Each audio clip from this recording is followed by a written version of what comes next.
¿Dónde realizas tus estudios? Yo estudié en la Católica, Universidad Católica Andrés Bello, donde no terminé porque tuve muchos problemas con las autoridades, digamos, no las autoridades, los profesores, la manera digamos, de impartir el conocimiento y me retiré porque no estaba metido en los grupos políticos ahí de UCAP Libre, la renovación de la universidad.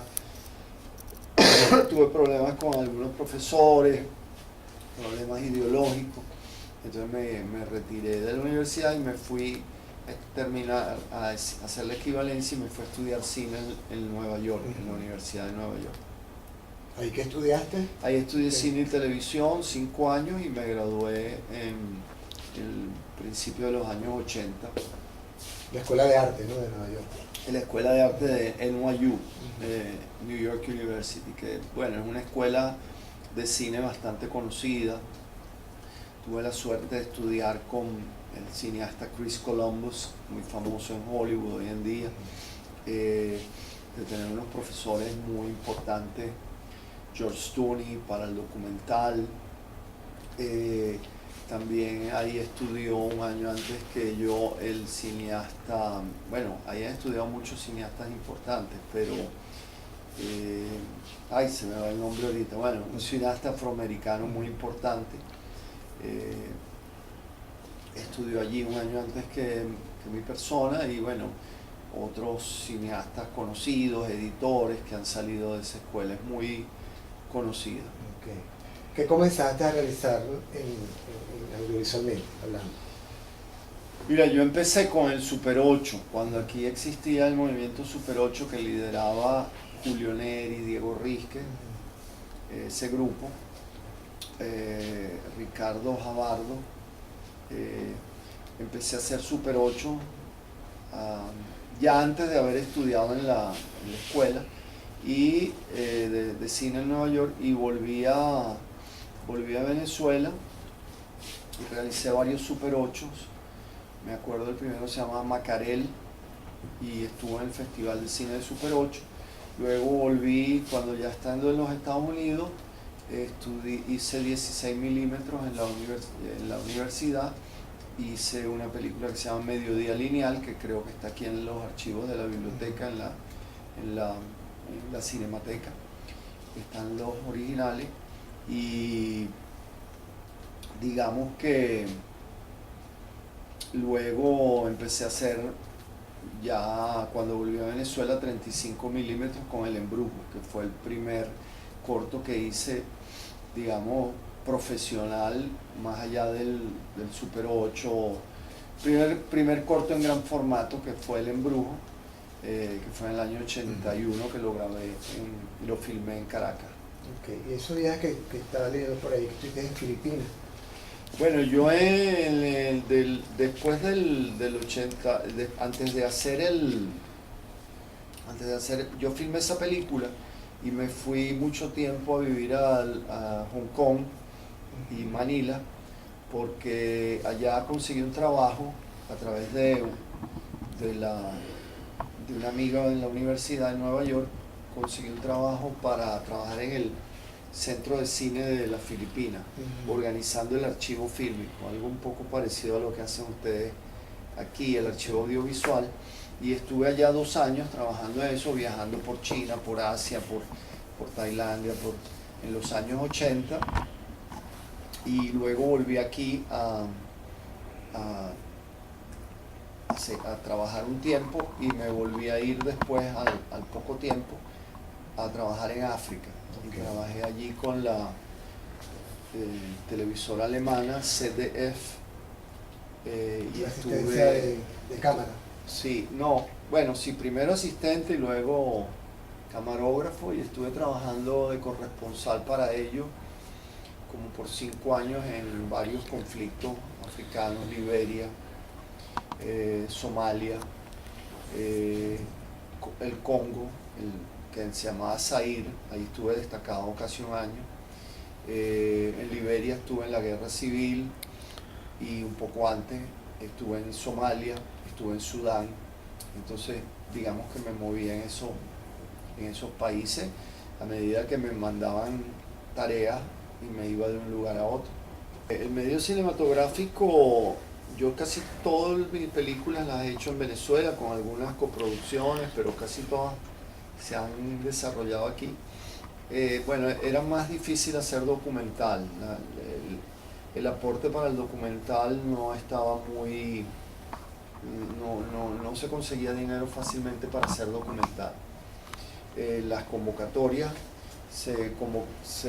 premiaba más la ficción, o se buscaba más la ficción. Aparte de eso, y creo que los proyectos que se aprobaban, o quizás los proyectos que yo metía para convocatorias, no eran proyectos muy comerciales y se propiciaba un cine más comercial. Entonces, por ejemplo, todo lo que era cine experimental o cine un poco, historias un poco como las que yo hago, que son un poco peculiares, no estaban como muy buen vista. Entonces, muchas veces me rechazaban los proyectos. Pero bueno, eso puede haber también sido que el proyecto no le gustaba al jurado porque no le consideraba que estaba bien. Es una cuestión de criterio.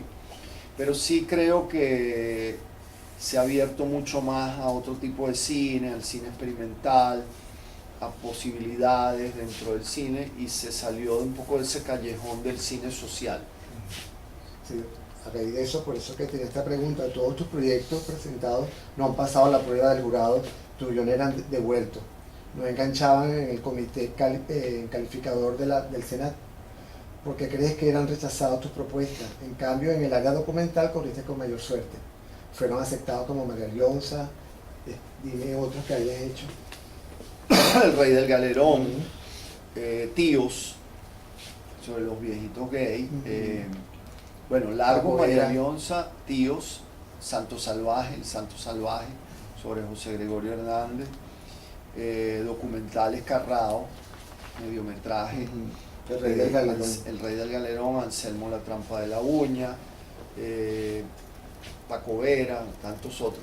Bueno, porque quizás el documental que yo proponía, o que propongo todavía, es siempre sobre temas de cultores populares, o idiosincrasia musical, o cultura nuestra propia, el culto a María Leonza. Entonces quizás la gente sabe que eso hay que registrarlo. En la ficción yo me he movido con historias muy particulares, por ejemplo, la historia, bueno, ese que ganó, la historia de un loro que hace un recorrido por 50 años de la historia, cambiando de dueño, una propuesta arriesgada. La historia de un travesti que se cree Doña Bárbara, termina creyéndose Doña Bárbara, que la acabo de terminar 10 años después de haberla escrito. Hijo, que no le he realizado, que es la historia de un tenista.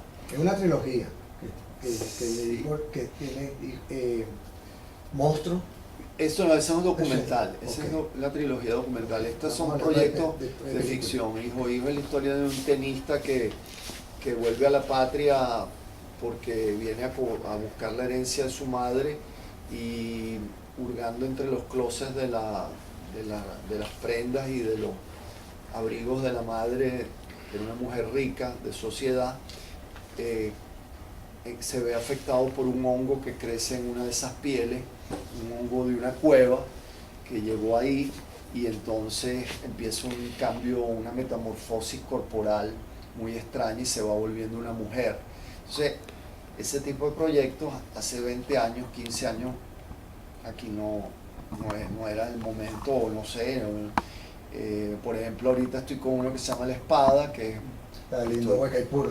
de Huaycaipuro, que encuentra la espada de Huaycaipuro 500 años después, en el año 2068, en una sociedad futura que está dedicada a producir bienes corporales para las culturas, para los pueblos del primer mundo, porque se han agotado genéticamente. Entonces le castran a la gente, hay un sorteo de castración, y castran a los machos a los 18 años para conectarlos, engordarlos y producir sangre. Entonces ese tipo de proyectos, pues... ¿Y que quedó el de El crucero de dictadores? ese tampoco lo pudimos hacer. Que se encuentran en la década de los 50. Ese es de los dictadores que hacen un viaje por el Orinoco. Ese guión es original de Luis Ángel Duque y él me llamó a coescribirlo. Y con Bárbara también volví a escribir con él. Y ese era un viaje que hacían los dictadores en el tiempo y terminaban encontrándose con el tirano Aguirre. Entonces quizás eran propuestas que para esa época pues no eran digeridas fácilmente. Entonces hoy en día quizás, fíjate, Bárbara sale 10 años después, ahora La Espada está en el SENAC, ganó Ibermedia, ganó desarrollo de proyecto del SENAC. Entonces poco a poco lo he podido, digamos, con una diferencia de años, y ya llegando a los 60 años es que vengo a hacer esos proyectos más arriesgados. Ya es el momento. Bueno, ya quizás uno está más viejo y tal, hubiera sido chévere hacerlo más joven, porque ahora tengo una cantidad de guiones de películas que no sé si voy a poder hacerlas todas, pero por lo menos seguiré hasta que pueda. Cada documental requiere un lenguaje, un abordaje particular. Yo no tengo como una misma abordaje por cada documental. ¿Algún género también? Sí, yo por ejemplo, si el documental es duro, es tedioso, el tema es estático, yo trato de animarlo a través de técnicas usando croma, usando imágenes, muchas imágenes de archivo, manteniendo el croma atrás con unas imágenes en movimiento y adelante un personaje hablando, con el caso de Tío, que es una película dura, de un confesional, muy cerrados los planos, donde unos viejitos se confiesan ante la sociedad y ante ellos mismos, se desnudan. Entonces, ese estilo. En María Leonza, por ejemplo, que es una película de acción prácticamente, un viaje a la montaña de Sorte, y hay movimiento, los obstáculos en el camino, los creyentes van subiendo esa montaña. Ahí uso una cámara más dinámica, más movida, más cámara en mano. O sea, va a depender del documental. Ahora, lo que sí es una constante es los temas de los documentales, y también se enlazan con los de ficción. Y a mí me dijo un periodista que se llama Iván Padilla Bravo. Me entrevistó una vez, me dijo: todos tus personajes, y yo nunca lo había pensado, tanto de documental como de ficción, son excluidos, son personajes excluidos de la sociedad por alguna u otra razón. Y me puse a pensar, y el periodista tenía la razón, yo nunca lo había pensado. Por alguna razón tengo una atracción hacia esos personajes que no la había, digamos, no había enlazado esa idea, no había casado también esa una idea. temática gay también.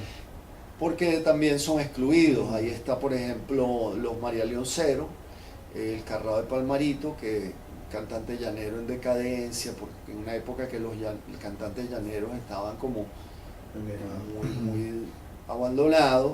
Las prostitutas ficheras prostitutas no, las ficheras del embrujo, el Rey del Galerón, un cantante perdido, que nadie se acordaba de él, que se fue de Caracas mientras todo el movimiento musical pasaba en Caracas, en la época de los 50, él se fue hacia el oriente y se alojó en Maturín, que era un pueblo para esa época. Después tenemos a los tíos, a los viejitos gays, tenemos a Bárbara, tenemos el relajo del loro, que es un animal metido en una jaula contando una historia. Entonces hay como esa constante de que son los excluidos los que cuentan la historia. Eso es una decisión consciente. Sucedió. Siempre es así, y sí tengo un interés particular en personajes que no sean convencionales, de ningún tipo, o sea, que no sean convencionales y que sean como maltratados por la sociedad o excluidos, porque eso le da en la ficción la posibilidad de unas historias muy interesantes, porque un personaje que se mueve contra la historia y contra la sociedad permite construir historias muy dinámicas, guiones muy dinámicos. Y en el documental, evidentemente que estos personajes son los que hay que reivindicar. Estos viejitos gay, estos María Leonceros, estos cantantes llaneros son personajes que hay que decir, mire, ellos tienen un valor para la sociedad y hay que dárselo. Entonces son son personajes muy interesantes para el documental. Yo creo que en Venezuela no hay buena crítica cinematográfica. Los críticos de cine aquí, desgraciadamente, desde hace 20 años para acá, son más bien actores políticos. Actores políticos donde cometen cosas tan horribles como que si una película viene de la villa del cine, entonces automáticamente está descalificada porque es un bodrio chavista. Y si es al revés, un crítico pro gobierno, entonces si es una película que critica algún aspecto actual de la sociedad como la delincuencia, por ejemplo el caso de la película del compañero que está aquí conmigo, Hernán Javes, hizo una película muy interesante sobre violencia y corrupción de policial, etc. Entonces dicen que lo único que muestra es lo negativo, que porque no hace películas positivas. Entonces los críticos se mueven como actores políticos de un lado o del otro. Esa es mi opinión. Entonces, por supuesto que como el relajo del loro, la Cuarta República, queda muy mal parada, por supuesto que todos los críticos la descargaron, que era un bodrio de la villa del cine, contra la Cuarta República, y la agarraron por politizarla, y realmente lo que habla es de un ciclo de la historia de Venezuela que puede repetirse de nuevo, y que para mí se está repitiendo, ¿no? Entonces, no sé por qué lo vieron con ojos con tanta mezquindad, pero lo vieron como, empezaron una guerra política contra la película. Igual con María Leonza, como estaba producido por la Villa del Cine y el Senac, entonces eso, aguardiente, tabaco y ron, tratando de sublimar un culto de pachcotilla, entonces siempre lo político se mezcla, estos críticos. Yo creo que la crítica internacional fue mucho más con esas películas mucho más justas. Nos invitaron a festivales internacionales, ganamos festivales internacionales importantísimos con ambas películas, y allí la crítica sí funcionó, porque la crítica aquí no se separa de la política, y el crítico debe ser crítico, no actor político, y si la película está buena, la haya producido la Villa del Cine, la haya producido un opositor, la haya producido, tiene que ver el cuerpo de la obra y no hablar de la circunstancia de que porque está producida por X persona, por X institución, hay que descalificarla a priori, ¿no? En este momento, 2017, julio, tenemos una situación complicada no solo en el cine, en la cultura nacional, pero bueno, esperamos siempre poder superar esos obstáculos y poder seguir adelante. Y bueno, realmente ya, después que tú tienes 60 años, no puedes cambiar de profesión, a menos que te metas a profesor de castellano o, no sé, vender helados en la calle, ¿no? Pero, chupi. Pero es muy complicado ya un cambio o bueno, te puedes dedicar a escribir literatura, que eso es lo que necesitas, un lápiz y un papel, y es lo que estoy haciendo ahora cuando saco mi último, bueno, ya yo escribí un libro que se llama Negrológico, lo publiqué hace muchos años, ahorita publico el segundo, pronto, y estreno Bárbara y hago esta película Pate Perro. ¿Qué va a pasar el año 2018? Espero que mejoren las condiciones económicas, cambie un poco el país, porque uno nunca se quiere ir de aquí, pues, porque es donde ha realizado su trabajo, y donde conoce las historias, y donde conoce los personajes, y donde conoce a los técnicos, a los actores, y la idea es permanecer aquí, pero el camino del éxodo, del exilio, nunca está cerrada, porque bueno, uno siempre tiene que buscar otros horizontes si se cierran las posibilidades de producir aquí las circunstancias económicas o políticas